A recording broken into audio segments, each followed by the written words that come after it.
Bishal, no, thank you so much for taking the time to chat with me as well. I really appreciate it. Um, this film is bone chilling. Thank you. Thank you so much. That's great to hear. Horror is one of the few genres where that's a compliment. It's like Yes, exactly. I take that as the highest compliment you could give me. it's really great. I was wondering from your perspective, what excited you to tell this story? Well, I thought there was a dueling sort of impulse, two things that were really exciting to me. On one hand, I was pulling from a lot of these kinds of ghost stories that I heard growing up, these sort of cultural campfire stories, essentially, right? And I felt like there was something very universal there that was being, handed down through the generations. I want to bring that to the sort of Western film audience, right? And the other piece of it for me was I kind of grew up feeling a little bit caught between two worlds. And so, I felt like that was a great conflict for a horror film. I felt like those two things together would make for a great horror film. It does. It absolutely works together. I have to ask though, because you just said this. This is a story you were told as a child? Right. It was. It was. I can tell you the story very briefly. My grandfather, as a young man in India, supposedly he went to a family friend's house, and the family friend's daughter was carrying around this mason jar, and she would talk to it, and it was very strange. And one day he said, "Hey, there's nothing in the mason jar, right?" And she got upset with him, opened the lid, and flung something at him. Nothing came out, but this happened. He went home and all these strange things started happening to him. He'd hear knocking all throughout the middle of the night. Nobody was out there. He would, at one point, he left a pack of peanuts out and he turned around and he heard chewing. And when he turned around, the peanuts were gone. So my grandfather was just out of there. He was so horrified. But, this is something I grew up hearing these kinds of stories. And that particular one, I started to think, what could that have been that affected my grandfather? I want to make a movie about that. Uh, that somehow makes this film more terrifying. That's perfect. I love when you were talking earlier, you mentioned about bringing that to a Western audience, and there's something about this film that definitely speaks to owning one's culture in a world that doesn't fully understand it. Mhm. We see that as the main character's name. Forgive me, what? And Yes. As she's even just talking about school or talking amongst her friends at school and whatnot. I was just wondering, can you speak to that about the challenge of living one's culture in a world that doesn't necessarily understand? yeah, I mean, it's certainly a challenge. I think what was so great about doing a horror film is I felt like, as specific as the story was, couching it in the horror genre would make it feel universal. And I felt like there was an opportunity to kind of use my specific experience, the experience of my family, of some of my friends, to say a lot of us today feel kind of part of many worlds and part of many communities, and to bridge all of those, to have all of this live in harmony. I mean, that's an incredible sort of privilege. And so I felt like, that's what the movie was about. But to your point, it is a new thing for a lot of the Western audience. And so my approach to it was to try not to qualify it, to try not to explain or be didactic about it, but to say, here's what it's like, and sort of try to immerse the audience inside of that experience. Our puja sequence, the puja party. I mean, my family had so many of those growing up.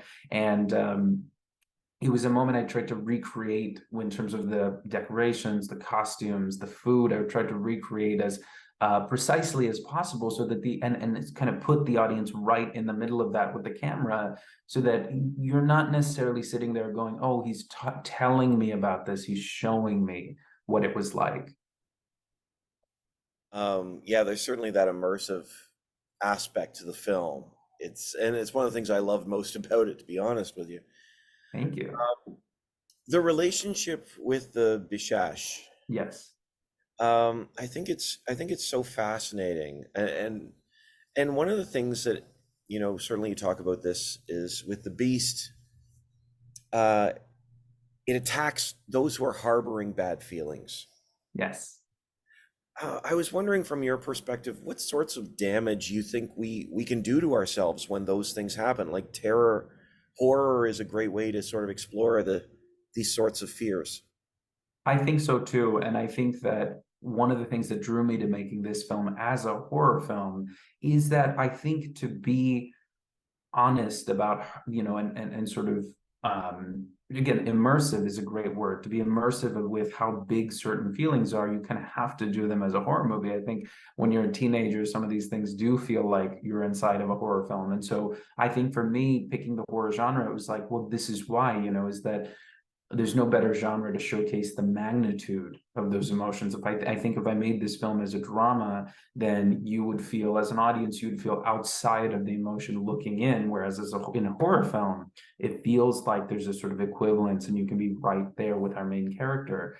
So yeah, I mean that's really the beauty of getting to do this as a horror film, is that I think the negativity that we feel inside, I think, can be a major force, and to your point, can do tremendous damage. And to be able to externalize that in a film, to be able to say, this very intangible thing has a physical form in this movie, and you can, sort of watch this battle unfold on a physical external level. I mean, that's one of the great things we can do with cinema.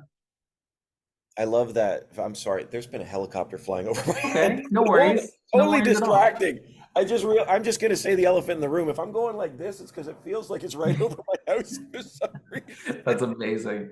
Now that we've said it, now I can move on. Yes, yes, perfect. No, absolutely. With Sam's journey, the externalization of that fear is so visceral and Yeah, real. right.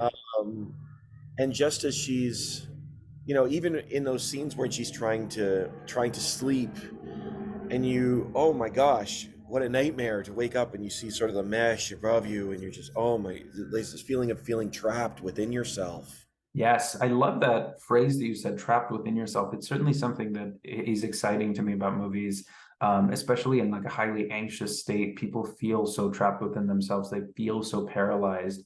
I think it's a feeling that is really the core of so much of horror for me.